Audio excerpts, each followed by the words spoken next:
The shoreline of Monroe County's Lake Lemon is shrinking. Increasing sediment runoff is a threat to recreation as shallow waters limits where people boat and swim. As Becca Costello reports, the Lake Lemon Conservancy District is taking action to increase the life of the man-made lake. Jesse and Carol Trueblood have been bringing their family to Lake Lemon for more than 3 decades.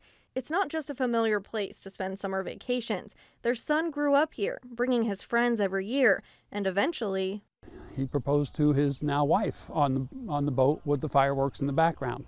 The Truebloods have watched the lake gradually change through the years.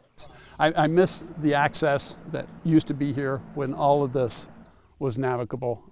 Everything up to the trees was navigable, and now most of what you see here is not. That's because of all the sediment that gets washed into the lake from creeks and other tributaries. The water at Lake Lemon is as shallow as 6 inches in some areas.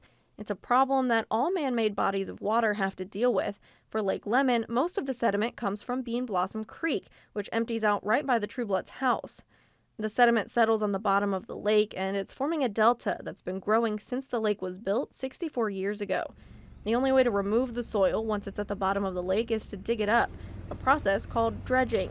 Mostly what we've been doing is dredging access channels and getting people's docks in deeper water so that they can get out and access the lake. At that time, or during that time, the rest of the lake is still shallowing up where that delta is forming. As much as 40,000 cubic yards of sediment is deposited into the lake each year. And right now, the Conservancy District is only removing about 12,000 cubic feet per year. The district formed a study committee to look at the problem and brainstorm some solutions. They presented the findings to property owners last week. The longer we wait, the worse it will get, and the more it will cost. So now is the time. The committee presented a number of options, ranging from doing what they're doing now to the most dramatic, dredging the entire lake. But each idea comes with advantages and disadvantages. A complete dredging, for example, would be effective, but it creates an additional problem.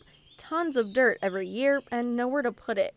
Van Tassel says the best option is more measured, dredging just the east end near Bean Blossom Creek and using some of the sediment to build berms, basically long, low walls sticking out from the shore that would direct new sediment flow into specific areas. Over time, it'll make it easier for us to consolidate that sediment and clean it out rather than having it kind of scatter all throughout the lake.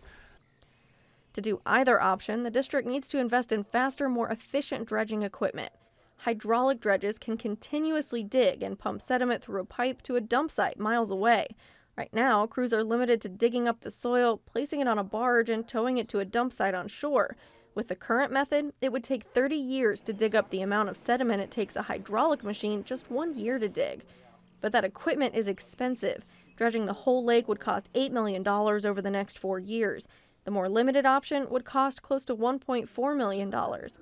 The Conservancy District has some cash on hand, and there are some grants they can apply for. But a lot of the people at the meeting are wondering about another revenue source. The big question, will we have to raise taxes? The correct answer, we don't know yet.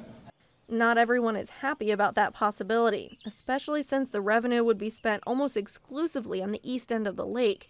But current management stresses the shoreline is shrinking. It's happening little by little every year. A lot of people, I don't think, realize how much we're losing and how quickly we're losing it. It's just going to keep creeping west, so you're just slowly losing it from the east to the west. And if left unchecked, it will eventually impact the entire lake. The Truebloods can't do all the things they used to on Lake Lemon, and they've even had to pay a couple $1,000s out of pocket for some dredging near their property. But they see it as a worthwhile investment if it means they can keep bringing their family to Lake Lemon for the next few decades. Whatever it takes to bring the lake back to life, we're all for it. For Indiana News Desk, I'm Becca Costello. The Conservancy District is still weighing all the options, but after officials decide on a path forward, work could begin as soon as summer 2018.